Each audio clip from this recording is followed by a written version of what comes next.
Hey everyone, this is Isaac here, and welcome back to Isaac Reviews 2022. In the world of music, which is a pretty big world, mind you, no name stands out quite like Elvis Presley, one of the most legendary musicians, probably of all time if we're being honest.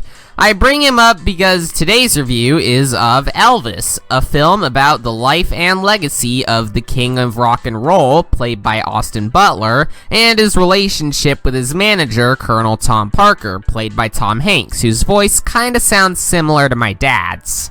Elvis came out recently, on the birthday of my best friend Rylan, in fact, and I saw it with my parents on Saturday. It was pretty good, and I'll explain why, but first, I'd like to explain what didn't click with me all that much here. Starting off, this movie was a bit hard to follow. Yeah, I know Elvis had a lot going on in his life, but the runtime of almost 2 hours and 40 minutes was a bit much. The editing and transitions were really weird, and the pacing was a bit of a mixed bag. I mean, sure, sometimes it could work for the more introspective scenes on the more tragic parts of Presley's life, especially with his relationship with Colonel Parker, but there are plenty of scenes that feel like they're going on for longer than they need to.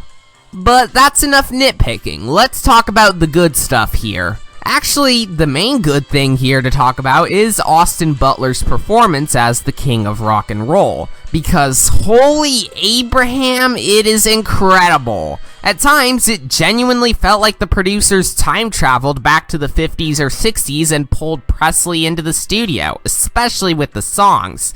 I mean, sure, the editing did kinda hamper on their quality a little, but Butler absolutely knocked it out of the park with them, and again, his acting was spot on, and I won't be surprised if he ends up getting nominated for some awards for it next year.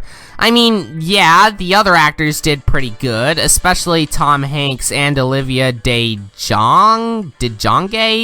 Not sure how to pronounce that name, but they played Colonel Tom Parker and Priscilla Presley respectively, and they both did good, but Austin Butler was definitely the standout here.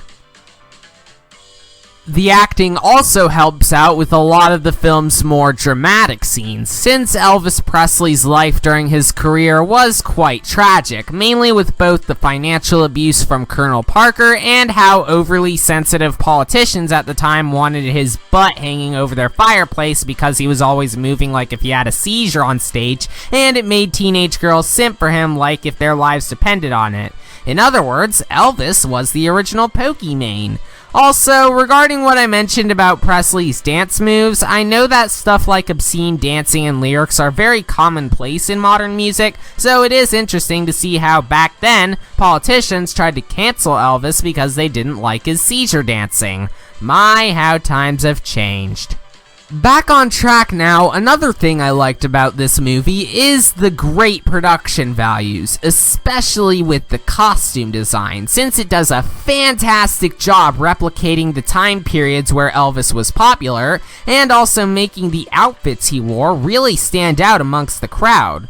Also, with what I mentioned earlier about the pacing, when it's done right, it can lead to some really great and introspective scenes about Elvis's life and career, including his difficult relationships with the people closest to him, the extreme lengths he'd go just to stay afloat, and the mental breakdowns he'd have towards the end of his career and his life. And both the acting from Austin Butler and the direction from Baz Luhrmann help amplify these scenes tremendously.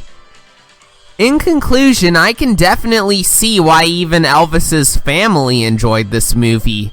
Despite some problems with its pacing and editing, the acting, emotional weight, costume design, and the performance from Austin Butler were all amazing and helped make this a very enjoyable watch.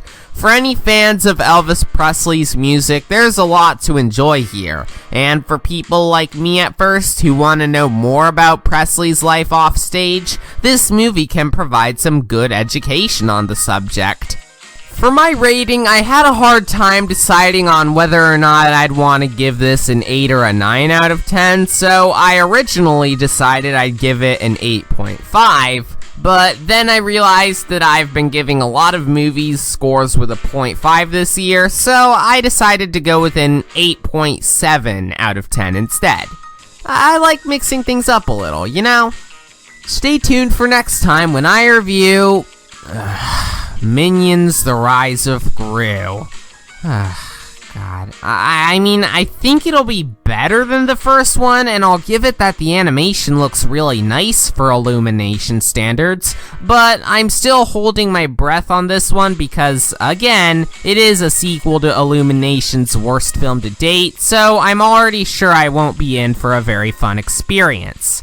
Anyways, thanks for watching, subscribe if you want, or don't, I'm not forcing you to, and I'll see you all later. Bye!